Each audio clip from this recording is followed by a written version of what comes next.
Hello friends, welcome back to my YouTube channel youth chemistry.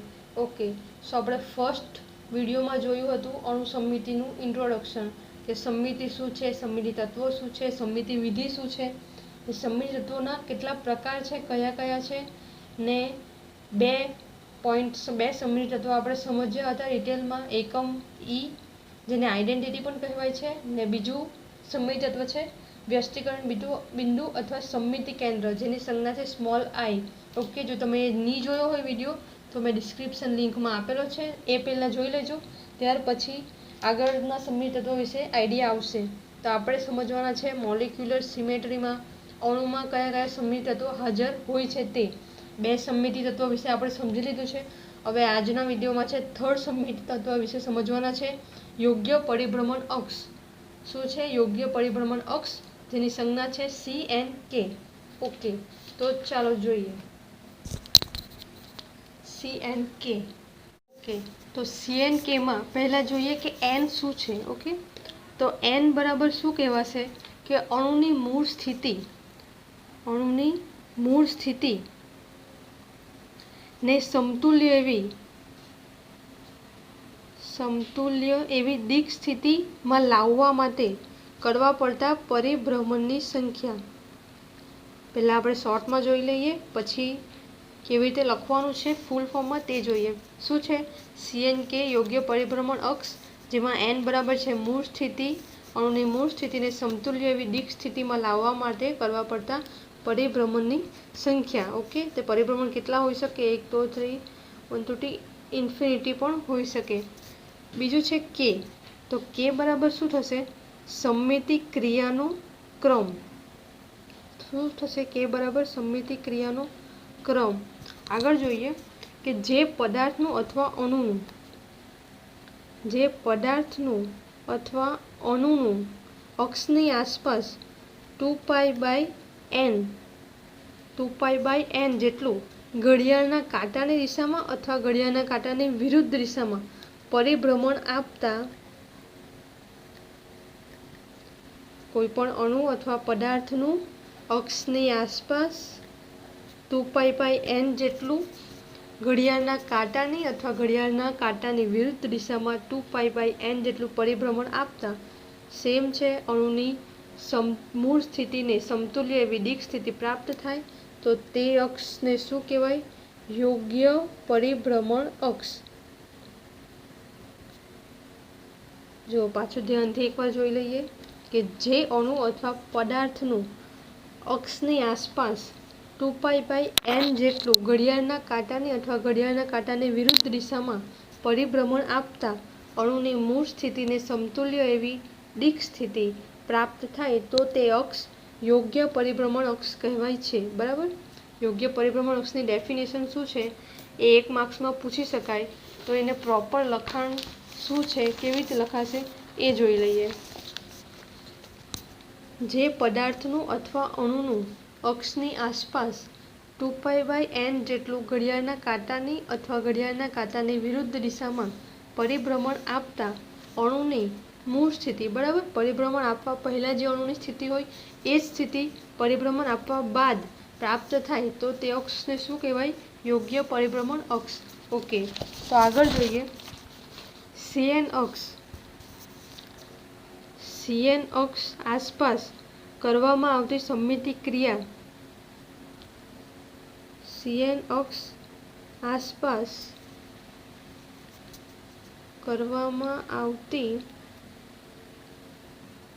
સમમિતિ ક્રિયાને CN_K વડે દર્શાવવામાં આવે છે. બરાબર? એક નોર્મલ વસ્તુ છે. CN અક્ષની આસપાસ કરવામાં આવતી સમમિતિ સંક્રિયાને CN_K વડે દર્શાવવામાં આવે છે, અને છેલ્લી સમમિતિ સંક્રિયાને, આ ફર્સ્ટ છે એન્ડ લાસ્ટ સમમિતિ સંક્રિયાને શું કહેવાય? CN_K બરાબર E વડે દર્શાવવામાં આવે છે.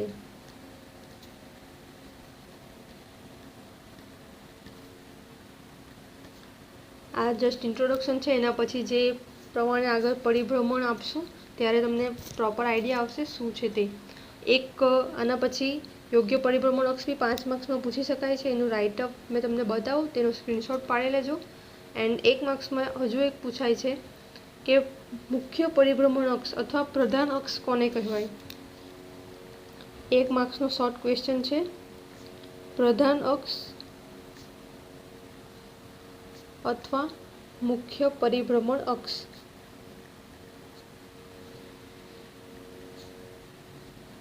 ઓકે, તો તે કોને કહેવાય? જોઈએ.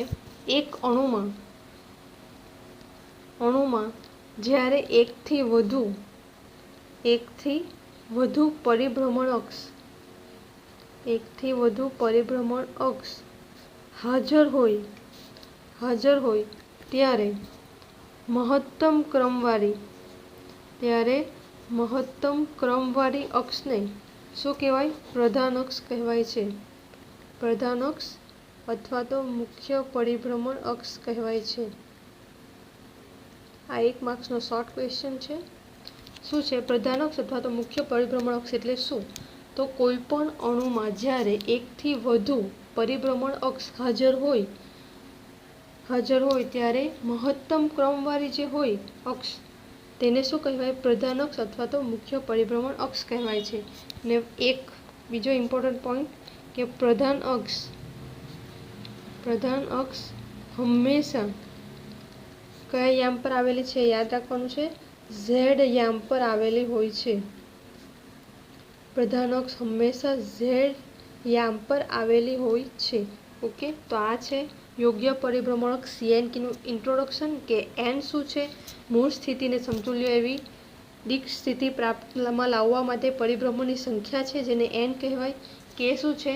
સમમિતિ ક્રિયાનો ક્રમ છે. સમમિતિ ક્રિયા નેક્સ્ટ છે કે જે કોઈપણ અણુ અથવા પદાર્થનું અક્ષની આસપાસ 2π/n જેટલું ઘડિયાળના કાંટાની અથવા ઘડિયાળના કાંટાની વિરુદ્ધ દિશામાં પરિભ્રમણ આપતા અણુની મૂળ સ્થિતિને સમતુલ્ય એવી દિક સ્થિતિ પ્રાપ્ત કહેવાય તો તેને શું કહેવાય? યોગ્ય પરિભ્રમણ અક્ષ કહેવાય છે.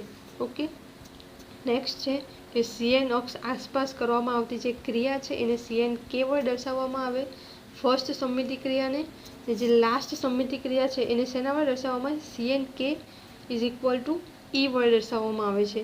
એન્ડ 1 માર્ક્સનો શોર્ટ ક્વેશ્ચન છે કે પ્રધાન અક્ષ અથવા મુખ્ય પરિભ્રમણ અક્ષ કોને કહેવાય? તો જે અણુમાં એકથી વધુ પરિભ્રમણ અક્ષ હાજર હોય તેમાં મહત્તમ ક્રમવાળી અક્ષને પ્રધાન અક્ષ અથવા મુખ્ય પરિભ્રમણ અક્ષ કહેવામાં આવે છે. એન્ડ પ્રધાન અક્ષ હંમેશા ઝેડ યામ પર આવેલી હોય છે. તો આટલું છે. એના પછી અંદર ડિટેલમાં છે થોડું. ઓકે, તો આ પ્રકારે લખવાનું છે યોગ્ય પરિભ્રમણ અક્ષ CNK વિશે. બરાબર, સ્ક્રીનશોટ પાડી લેજો જેથી તમને વધારે આઈડિયા આવે. આ પ્રમાણે લખશો એટલે માર્ક્સ પૂરેપૂરા મળશે. ઓકે, તો યોગ્ય પરિભ્રમણ અક્ષ CNK વિશે થોડું ડિટેલમાં જોઈએ. હવે એમાં જ બીજો ક્વેશ્ચન બી પૂછી શકાય 5 માર્ક્સમાં કે C2 પરિભ્રમણ અક્ષ યોગ્ય ઉદાહરણ આપી સમજાવો. તો એમાં શું છે? પહેલાં તો એની ડેફિનેશન આપવાની છે કે C2 પરિભ્રમણ અક્ષ કોને કહેવાય. ઓકે, તો જોઈએ. અણુની અક્ષની આસપાસ 180 ડિગ્રીના ખૂણે 2 વખત ઘડિયાળના કાંટાની દિશામાં અથવા વિરુદ્ધ દિશામાં પરિભ્રમણ આપતા અણુની મૂળ સ્થિતિને સમતુલ્ય એવી દિક સ્થિતિ પ્રાપ્ત થાય તો તેને શું કહેવાય? C2 પરિભ્રમણ અક્ષ કહેવાય છે. હવે એમ થશે કે તમને 180 ડિગ્રીના ખૂણે જ કેમ આપવાનું છે? કેમ? તો અહીંયા આપણે શું પૂછેલું છે? C2 પરિભ્રમણ અક્ષ. આપણે વ્યાખ્યામાં અગાડી જોઈ ગયા હતા 2π/n જેટલું આપવાનું છે. કેવી રીતે? તો 2π/n એટલે 360/2 કરશું. C2 શોધવાનું છે એટલે 180 ડિગ્રીના ખૂણે આપવા પડશે પરિભ્રમણ. ઓકે, તો જે C2 પરિભ્રમણ અક્ષ છે એનું એક બીજું પણ નામ છે દ્વિઘડી પરિભ્રમણ અક્ષ તરીકે પણ એને ઓળખવામાં આવે છે. ઓકે, C2 પરિભ્રમણ અક્ષને દ્વિઘડી પરિભ્રમણ અક્ષ તરીકે પણ ઓળખાય છે. તો સૌપ્રથમ ક્વેશ્ચન પૂછાય તો એની પહેલાં ડેફિનેશન આપો. ડેફિનેશનમાં શું લખવાનું છે? જે અણુનું અક્ષની આસપાસ 180 ડિગ્રીના ખૂણે 2 વખત ઘડિયાળના કાંટાની દિશામાં અથવા ઘડિયાળના કાંટાની વિરુદ્ધ દિશામાં પરિભ્રમણ આપતા અણુની મૂળ સ્થિતિને સમતુલ્ય એવી દિક સ્થિતિ પ્રાપ્ત થાય તો તે અક્ષને C2 પરિભ્રમણ અક્ષ અથવા તો દ્વિઘડી પરિભ્રમણ અક્ષ કહેવાય છે. ઓકે, તો C2 પરિભ્રમણ અક્ષની ડેફિનેશન વ્યાખ્યા આપ્યા બાદ ત્યાર પછી એનું એક્ઝામ્પલ આપવાનું છે કે કેવી રીતે 180 ડિગ્રીના ખૂણે 2 વખત પરિભ્રમણ આપીને જે પહેલાં અણુની મૂળ સ્થિતિ હતી તે જ અણુની પાછી સ્થિતિ લાવવાની છે. કેવી રીતે તે જોઈએ. ચાલો. એનું ઉદાહરણ H2O વડે આપીએ આપણે, પાણીના અણુ વડે.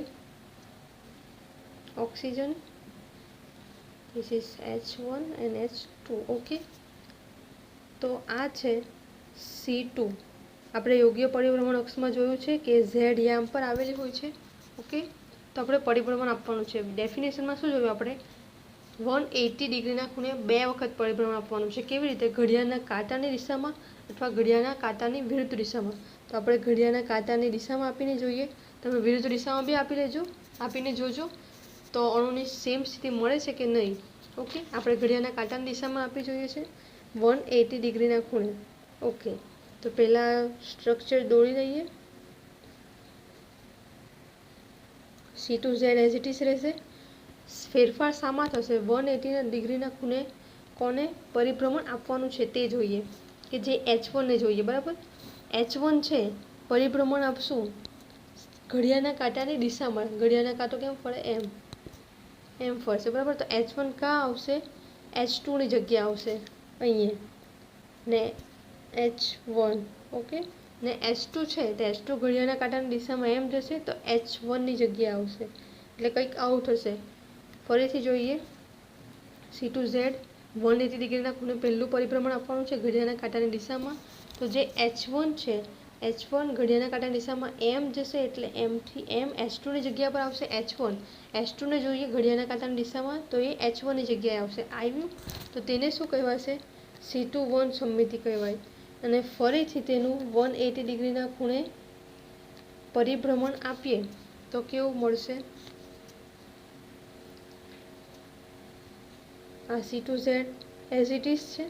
ઓકે, હવે ફરીથી આપવાનું છે પરિભ્રમણ. તો ફરીથી H1 ને લઈએ. H1 ને ઘડિયાળના કાંટાની દિશામાં પાછો મોકલીએ તો એમથી એમ આવશે. એટલે અહીંયા H1 અને H2 ઘડિયાળના કાંટાની દિશામાં પરિભ્રમણ આપતા આપતા અહીંયા આવશે. એટલે આ થયું H2. તો હવે જોઈએ કે આ જે છે આને શું કહેવાય? C2Z is equal to E. તો આ જે અણુની સ્થિતિ છે એ જ સેમ અણુની સ્થિતિ મળી છે આપણને ડેફિનેશન પ્રમાણે, એ જોઈએ. C2Z તો એઝ ઇટ ઇઝ છે. H1 એની પોઝિશન પર આવી ગયું છે, H2 પણ એની જગ્યા પર આવી ગયું છે. એટલે આપણી વ્યાખ્યા છે તે પ્રમાણે આપણે પ્રૂફ કરવાનું છે કે અણુની જે દિક સ્થિતિ, અણુની અક્ષની આસપાસ 180 ડિગ્રીના ખૂણે 2 વખત પરિભ્રમણ આપતા, ઘડિયાળના કાંટાની દિશામાં આપ્યું છે આપણે, 2 વખત પરિભ્રમણ આપતા અણુની મૂળ સ્થિતિને સમતુલ્ય એવી દિક સ્થિતિ પ્રાપ્ત થાય તો તેને શું કહેવાય? C2Z પરિભ્રમણ અક્ષ અથવા દ્વિઘડી પરિભ્રમણ અક્ષ કહેવાય છે. ઓકે, તો આપણે પાણીના અણુ વિશે જોયું છે. તો પાણીના અણુ થોડુંક જોઈ લઈએ કે પાણીનો જે અણુ છે એ કોણીય હોય છે. બરાબર, પાણીનો અણુ કોણીય છે. ઓફકોર્સ જોયું છે આપણે. આ પાણીનો અણુ કોણીય છે ને તેમાં 2 હાઇડ્રોજન પરમાણુ આવેલા છે. યસ, 2 હાઇડ્રોજન પરમાણુ આવેલા છે. 2 હાઇડ્રોજન પરમાણુ આવેલા છે ને બંને સરખા છે ને તેમની વચ્ચેના કોણના અને ઓક્સિજન પરમાણુમાંથી પસાર થતી કાલ્પનિક રેખાની આસપાસ પાણીના અણુનું 180 ડિગ્રીના ખૂણે 2 વખત પરિભ્રમણ કરવાથી અણુની મૂળ સ્થિતિને સમતુલ્ય એવી દિક સ્થિતિ પ્રાપ્ત થાય છે. એઝ ઇટ ઇઝ આ ઇક્વેશન જે આપણે બનાવ્યું છે એના પરથી જ લખવાનું છે. જે ડેફિનેશનમાં લખ્યું છે કે પાણીનો અણુ કોણીય છે, તેમાં 2 હાઇડ્રોજન પરમાણુ આવેલા છે, બંને હાઇડ્રોજન પરમાણુ સરખા છે, તેમના વચ્ચે કોણ, આ 2 હાઇડ્રોજન વચ્ચે જે ઓક્સિજન છે એ 2 વચ્ચેનું જે કોણ છે એમાંથી જે પસાર થતી રેખા છે, કાલ્પનિક રેખા, એ 180 ડિગ્રીના ખૂણે 2 વાર આપણે પરિભ્રમણ આપ્યું તો આપણને અણુની જે મૂળ સ્થિતિ હતી તેવી જ સ્થિતિ પછી મળે છે. તો એના બીજા કંઈક એક્ઝામ્પલ છે તે જોઈએ. SO2, H2S, SCl2 વગેરે.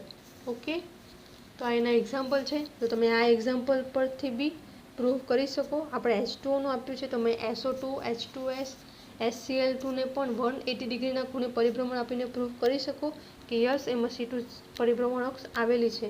ઓકે, તો આપણે C2 પરિભ્રમણ અક્ષ વિશે જોયું અને પરિભ્રમણ આપ્યું તો મૂળ સ્થિતિને સમતુલ્ય એવી દિક સ્થિતિ પ્રાપ્ત થાય છે. ઓકે, એના એક્ઝામ્પલ જોયા. હવે જોઈએ C3 પરિભ્રમણ અક્ષ. C3 પરિભ્રમણ અક્ષ, આ બી એક ક્વેશ્ચન પૂછી શકાય અથવા તો ત્રણ ક્વેશ્ચનને મર્જ કરીને પૂછી શકાય કે C2 પરિભ્રમણ અક્ષ, C3 પરિભ્રમણ અક્ષ, એ બંને વિશે સમજાવો. 5 માર્ક્સમાં બંને બી પૂછી શકાય, કાં તો અલગ અલગ બી પૂછી શકાય. ઓકે, તો આપણે જોઈએ C3 પરિભ્રમણ અક્ષ. યોગ્ય ઉદાહરણ આપી સમજાવો.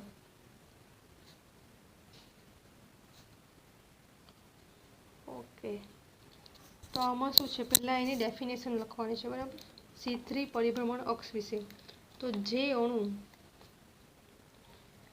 અણુનું અક્ષની આસપાસ, હવે C3 છે તો આપણે શું કરવાનું છે, 360/3, તો 120, એટલે જે અણુનું 120 ડિગ્રીના ખૂણે કેટલી વાર આપવા પડશે, 3 વખત.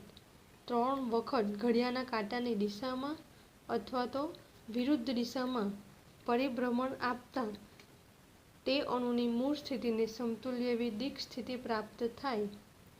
સમતુલ્ય વિદિક સ્થિતિ પ્રાપ્ત થાય તો તેને શું કહેવાય, C3 પરિભ્રમણ અક્ષ.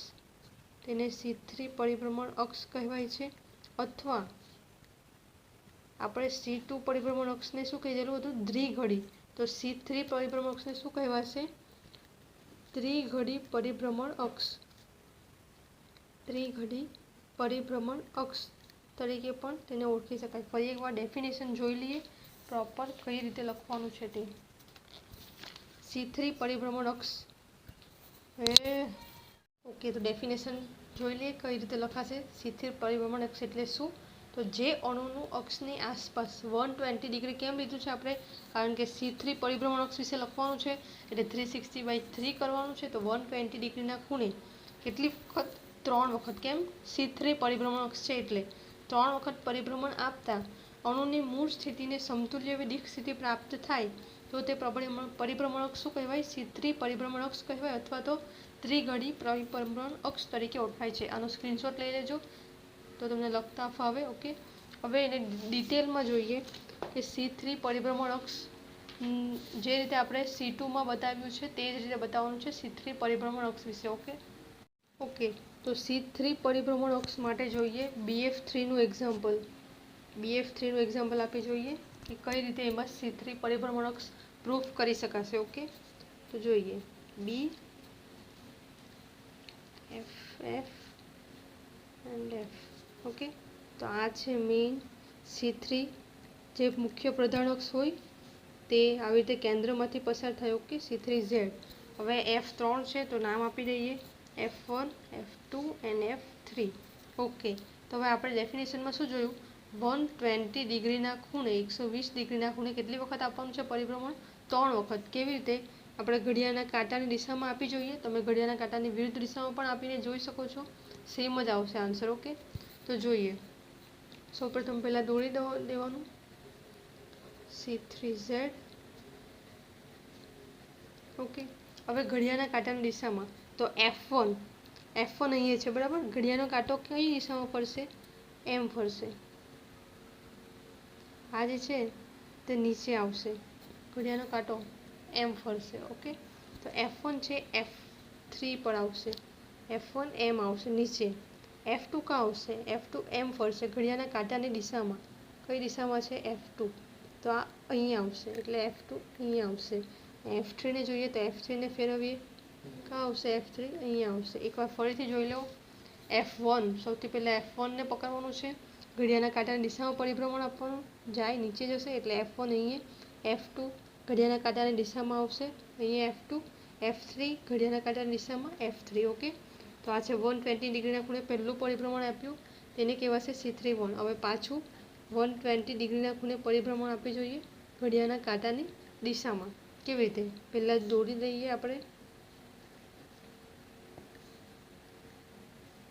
C3Z. ઓકે, હવે જોઈએ F1 અહીંયા છે, બરાબર. તો ઘડિયાળના કાંટાની દિશામાં આપીએ એટલે અહીંયા એમ જશે, તો F1 અહીંયા આવશે. F2 કાં છે, અહીંયા છે, તો ઘડિયાળના કાંટાની દિશામાં નીચે આવશે. F1, F2 અને F3 ઘડિયાળના કાંટાની દિશામાં ઉપર આવશે, તો F3. આ કયું પરિભ્રમણ થયું, C3:2. આપણે કેટલી વાર કરવાનું છે, 120 ડિગ્રીના ખૂણે 3 વાર. અને ત્રીજી વાર કરે ત્યારે ફાઇનલી જે મૂળ અણુનું સ્ટ્રક્ચર છે, જે દિક સ્થિતિ છે તે ફાઇનલી છેલ્લે પ્રાપ્ત થવી જોઈએ, બરાબર. તો જોઈએ પ્રાપ્ત થાય કે નહીં તે, બરાબર. તો આને પાછું ઘડિયાળના કાંટાની દિશામાં પરિભ્રમણ આપીએ, પાછું દોરી દઈએ.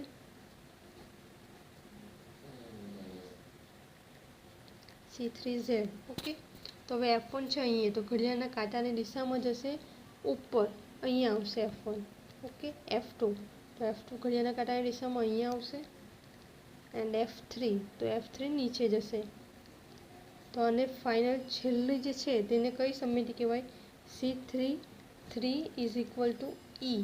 બરાબર, આ લખવું ખૂબ જ જરૂરી છે. હવે જોઈ લઈએ સેમ થતું છે કે નથી. F1 F1, F2 F2, F3 F3. Okay, તો સેમ જે ફર્સ્ટ અણુની પરમાણુ સ્થિતિ છે તે જ આપણને સમતુલ્ય એવી સમાન દિક સ્થિતિ મળે છે. એટલે યસ, આ પરિભ્રમણ અક્ષ સ્થિતિ C3 પરિભ્રમણ અક્ષ છે.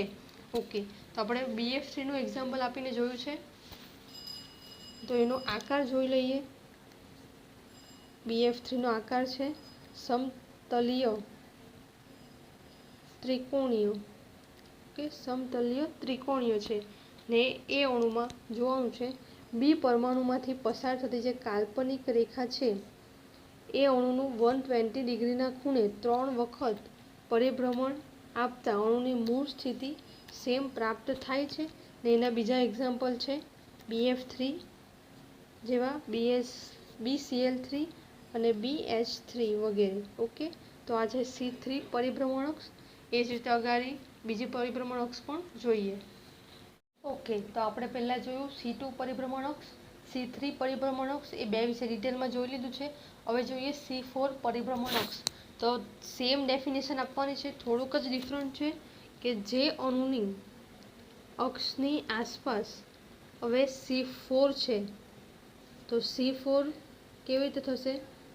C4 360/4, તો 90 ડિગ્રી. એટલે કે જે અણુની આસપાસ 90 ડિગ્રી 90 ડિગ્રીના ખૂણે કેટલી વખત? 4 વખત ઘડિયાળના કાંટાની દિશામાં અથવા તો ઘડિયાળના કાંટાની વિરુદ્ધ દિશામાં પરિભ્રમણ આપતા અણુની મૂળ સ્થિતિને સમતુલ્ય એવી દિક સ્થિતિ પ્રાપ્ત થાય તો તે અક્ષને શું કહેવાય? C4 પરિભ્રમણ અક્ષ. C4 પરિભ્રમણ અક્ષ કહેવાય છે.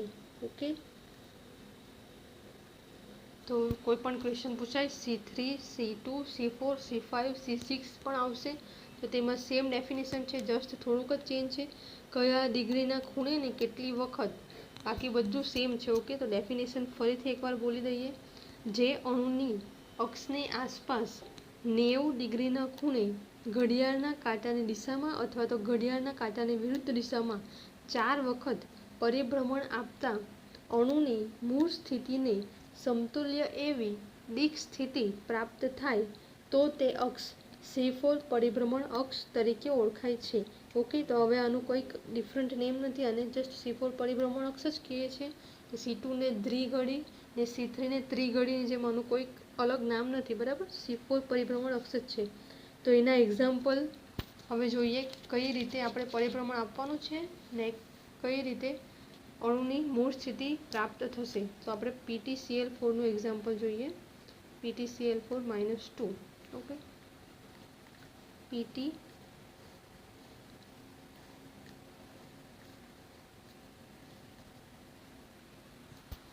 Okay Cl. તો પેલા નંબર આપી દઈએ આપણે પરિભ્રમણ આપવાનું છે એટલે 1 2 3 એન્ડ 4. તો હવે આ 4 છે, C4 પરિભ્રમણ અક્ષ છે એટલે C4Z લખી દઈએ. ઓકે, તો હવે કેટલી વખત કયું પરિભ્રમણ આપવાનું છે? 90 ડિગ્રીના ખૂણે. બરાબર, આપણે ઘડિયાળના કાંટાની દિશામાં જ આપીએ, તમે વિરુદ્ધ દિશામાં બી આપીને ટ્રાય કરી શકો. હવે પહેલાં 90 ડિગ્રીના ખૂણે આપવાનું છે, જોઈ લઈએ.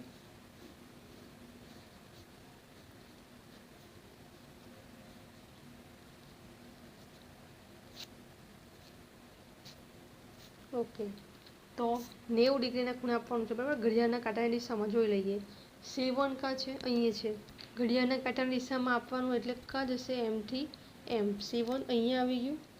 Cl1. 2 કાં જશે? નીચે જશે. Cl2. 3 આ સાઈડ જશે 3 ને અહીંયા 4 ઉપર જશે 4. ઓકે, તો આને કઈ સમિતિ કહેવાય? C4 છે એટલે C4નું પહેલું એટલે C4-1. ઓકે, તો આને પાછું પરિભ્રમણ આપવાનું છે, તો પાછું 90 ડિગ્રીના ખૂણે ઘડિયાળના કાંટાની દિશામાં પરિભ્રમણ આપીએ આપણે.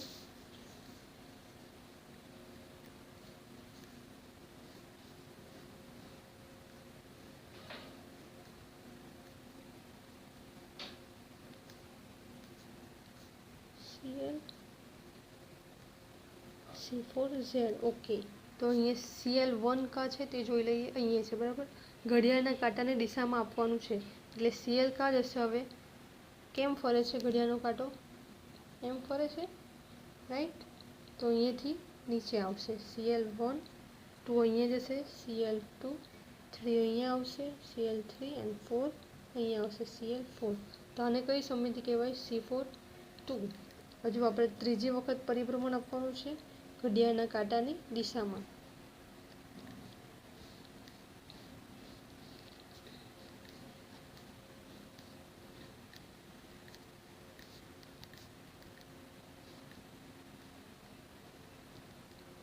ઓકે, જોઈએ. CL1 કા છે? અહીંયા છે. હવે ઘડિયાળના કાંટાની દિશામાં આપશું એટલે કા જશે? CL1 અહીંયા આવશે. ઓકે, તો CL1 અહીંયા, CL2 ઉપર જશે, CL3 અહીંયા આવશે એન્ડ CL4 નીચે જશે. ઓકે, તો આ છે કઈ સમિતિ છે? C4 3.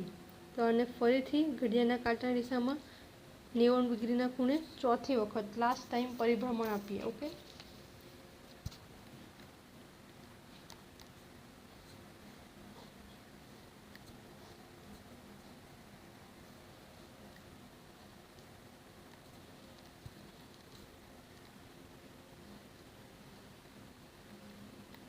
ઓકે. તો જોઈએ CL કા છે? અહીંયા છે. ઘડિયાળના કાંટાની દિશામાં આપણે પરિભ્રમણ આપવાનું છે એટલે કા જશે?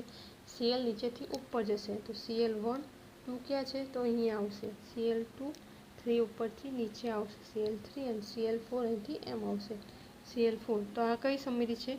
C4 4 is equal to E. થતું છે કે નથી જોઈ લઈએ. તો CL1 અહીંયા છે, 1 અહીંયા છે, 2 2 અહીંયા છે, 3 3 અહીંયા છે, 4 4 અહીંયા છે. એકવાર ફરીથી જોઈ લઈએ.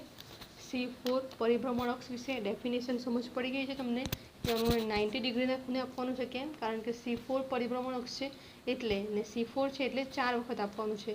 ઓકે, પહેલાં PTCL4નું એક્ઝામ્પલ જોઈએ આપણે. PTCL4 દોર્યું છે 90 ડિગ્રીના ખૂણે ઘડિયાળના કાંટાની દિશામાં. તો CL1 ક્યાં છે? અહીંયા છે. તો ઘડિયાળના કાંટાની દિશામાં ક્યાં આવશે CL1? અહીંથી ફરીને એમ આવશે એટલે CL1. ઓકે, CL2 અહીંયા છે તો અહીંયાથી નીચે 2 આવશે, 3 અહીંયા છે તો અહીંયાથી એમ આવશે, CL4 4 અહીંયા છે તો અહીંથી એમ આવશે એટલે CL4 અહીંયા.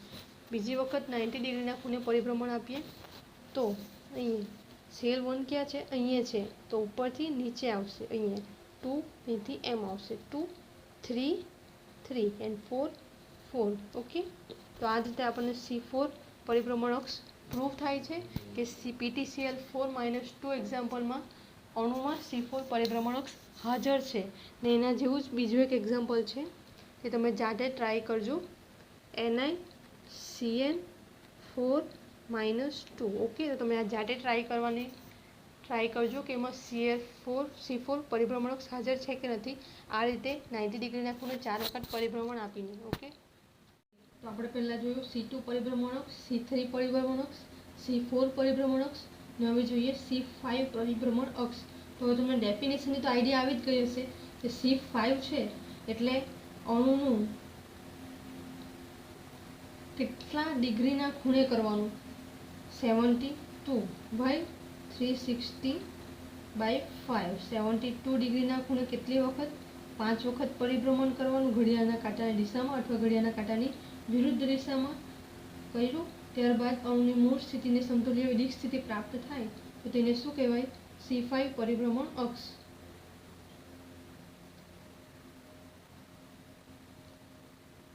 ઓકે, ડેફિનેશન જોઈ લઈએ એકવાર.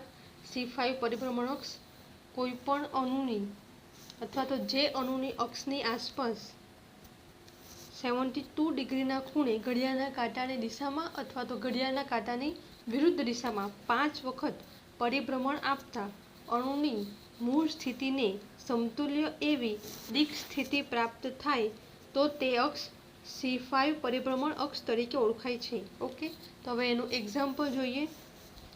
એક્ઝામ્પલ છે સાયક્લોપેન્ટેન. ઓકે, સાયક્લોપેન્ટેન એટલે કે 5 કાર્બન વાળું આવશે.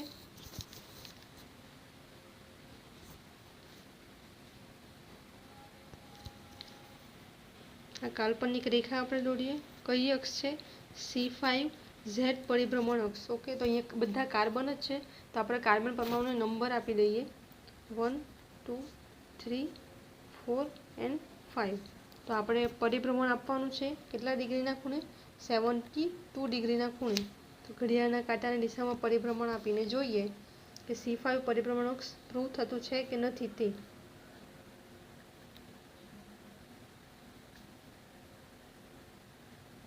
ઓકે, 72 ડિગ્રીના ખૂણે. તો ઘડિયાળના કાંટાની દિશામાં તો આ 1 છે તે અહીંયા આવશે, 1 2 અહીંયા આવશે, 2 3 ઉપર જશે, 3 4 અહીંયા આવશે, 4 એન્ડ 5 નીચે આવશે, 5 ઘડિયાળના કાંટાની દિશામાં. તો આ સમમિતિને કહેવાય છે C5-1. ઓકે, તો પાછા બીજી વાર 72 ડિગ્રીના ખૂણે પરિભ્રમણ આપીએ ઘડિયાળના કાંટાની દિશામાં.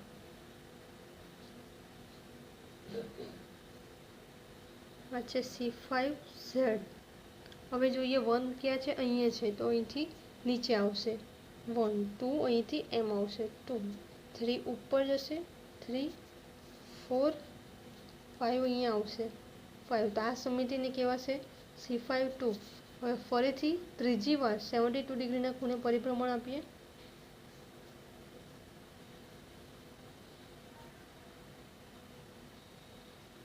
ઓકે, તો 1 ક્યાં છે? અહીંયા છે, તો એ અહીંયા આવશે 1 2 નીચે આવશે, 3 અહીંયા આવશે, 4 અહીંયા આવશે એન્ડ 5 ઉપર આવશે 5. તો આ સમમિતિને કહેવાશે C5-3 સમમિતિ.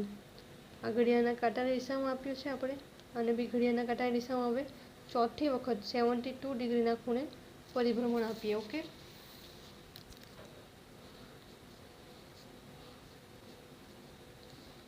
આ છે C5Z. હવે 1 ક્યાં છે? અહીંયા છે, તો 1 ઉપર જશે, 1 2 અહીંયા આવશે, 2 3 નીચે આવશે, 4 અહીંયા આવશે, 4 એન્ડ 5. ઓકે, તો આ સમમિતિને કહેવાશે C5-4. એન્ડ લાસ્ટ પાંચમી વખત 72 ડિગ્રીના ખૂણે ઘડિયાળના કાંટાની દિશામાં પરિભ્રમણ આપીએ.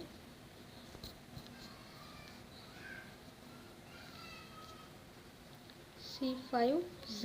ઓકે, તો 1 ક્યાં છે? અહીંયા, તો ઉપર આવશે, 1 2 ક્યાં છે? તો 2 અહીંયા આવશે, 3 અહીંયા આવશે, 4 નીચે આવશે એન્ડ 5 અહીંયા આવશે, 5. તો આ સમમિતિને કહેવાશે C5-5 = E. થતું છે સેમ 1 1 2 2 3 3 4 4 5 5. ઓકે, તો જે અણુની મૂળ સ્થિતિ છે એ જ સમમિતિ બાદ અણુની મૂળ સ્થિતિને સમતુલ્ય વૈદિક સ્થિતિ પ્રાપ્ત થાય છે. તો યસ, સાયક્લોપેન્ટેનમાં C5 પરિભ્રમણ અક્ષ હાજર છે એમ કહી શકાય.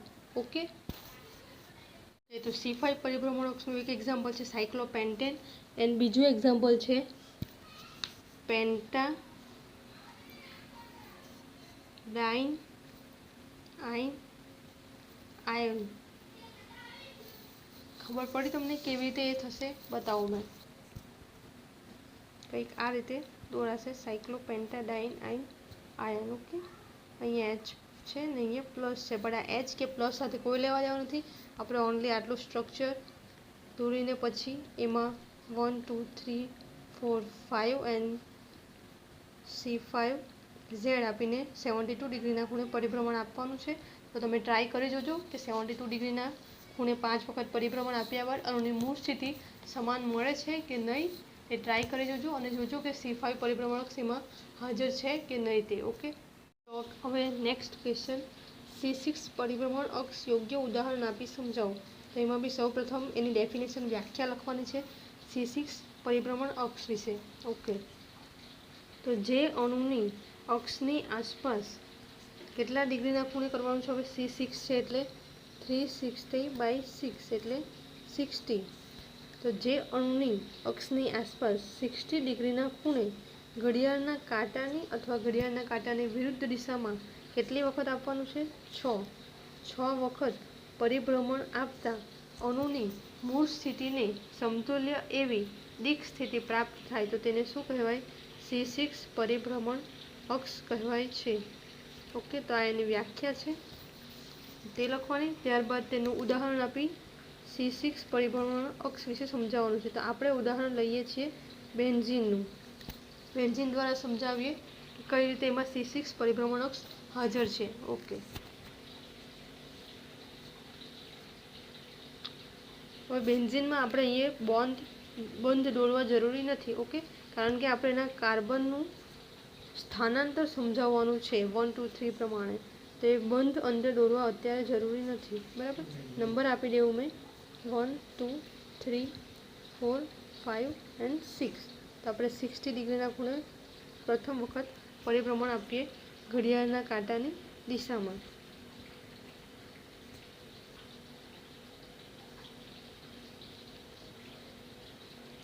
C6Z. ઓકે, તો જોઈએ ફર્સ્ટ પોઝિશન 1ની જે પ્રમાણે ડિસાઇડ કરીએ તે જ પ્રમાણે આગળ જવું જોઈએ. બરાબર, નહીં તો અગર પહેલે જ તો તમે ખોટા પડ્યા તો છેલ્લે પછી સેમ સ્થિતિ અણુની આવશે નહીં. તો પહેલાં જોઈએ 1 ક્યાં છે? અહીંયા છે. તો હવે ઘડિયાળના કાંટાની દિશામાં પરિભ્રમણ આપવાનું છે એટલે આ એરો કયો જશે? અહીંયા આવશે. તો 1 અહીંયા આવશે. કે 1 2 ઉપર જશે, 2 3 4 5 and 6. તો આને કઈ સ્થિતિ કહેવાય? C6 1. એન્ડ અગેન બીજી વખત 60 ડિગ્રીના ખૂણે પરિભ્રમણ આપીએ ઘડિયાળના કાંટાની દિશામાં.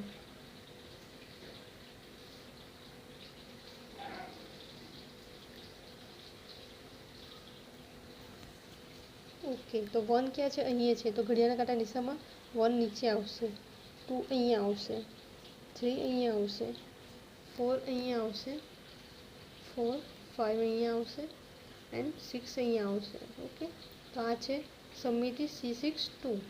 હવે અગેન ત્રીજી વખત 60 ડિગ્રીના ખૂણે પરિભ્રમણ આપીએ ઘડિયાળના કાંટાની દિશામાં.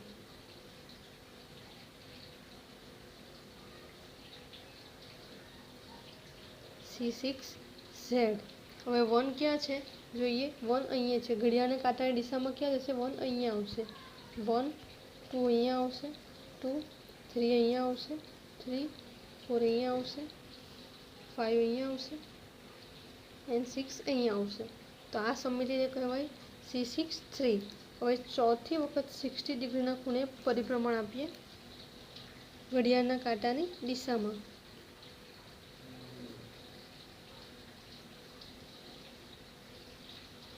C6Z.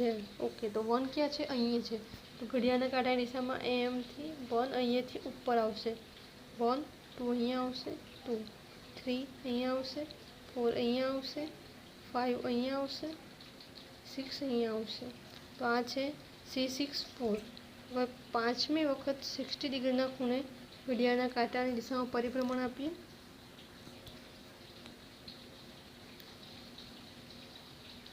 C6Z. 1 ક્યાં છે? અહીંયા છે. તો ઘડિયાળના કાંટાની દિશામાં ઉપર આવશે, 1 2 અહીંયા આવશે, 2 3 અહીંયા આવશે, 3 4 અહીંયા આવશે, 5 અહીંયા આવશે એન્ડ 6 ઉપર આવશે. તો આ કઈ સમિતિ છે? C6 5 સમિતિ. હવે લાસ્ટ છઠ્ઠી વાર 60 ડિગ્રીના ખૂણે પરિભ્રમણ આપીએ.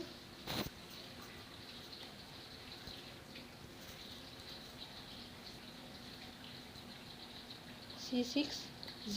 ઓકે, તો 1 ક્યાં છે? અહીંયા ઘડિયાળના કાંટાની દિશામાં પરિભ્રમણ આપીએ તો 1 અહીંયા ઉપર આવશે, 1 2 અહીંયા આવશે, 2 3 અહીંયા આવશે, 4 અહીંયા આવશે, 5 અહીંયા આવશે અને 6 અહીંયા આવશે. ઓકે, તો C6 6 is equal to E થતું છે કે નથી જોઈ લઈએ. 1 1 2 2 3 3 4 4 5 5 5 6 6. ઓકે, તો બેન્ઝીન છે એમાં C6 પરિભ્રમણ અક્ષ હાજર છે એમ કહી શકાય. હવે આપણે જે બીજા સમિત તત્વ આગળ જોઈ ગયા છે એ એકવાર રિવાઇઝ કરી લઈએ. ઓકે, તો ફર્સ્ટ સમિત તત્વ હતું એકમ E. તો એકમ E મેં કીધેલું હતું કે બધા જ અણુમાં એ હાજર છે એટલે E તો હાજર છે. સેકન્ડ હતું વ્યસ્તીકરણ બિંદુ I. આઈમાં શું હતું?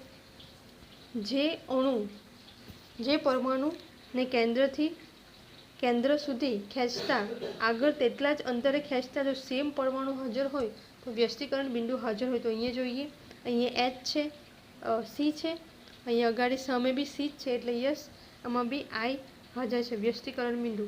ત્યારબાદ જોઈએ C3 પરિભ્રમણ અક્ષ હાજર છે તો ના, આમાં પોસિબલ નથી. C4 C5 હાજર નથી, અહીંયા ડાયરેક્ટ છે C6 પરિભ્રમણ અક્ષ હાજર છે. ઓકે, તો બેન્ઝીનની જેવું જ બીજું એક્ઝામ્પલ આપી શકાય સાયક્લોહેક્ઝેનનું.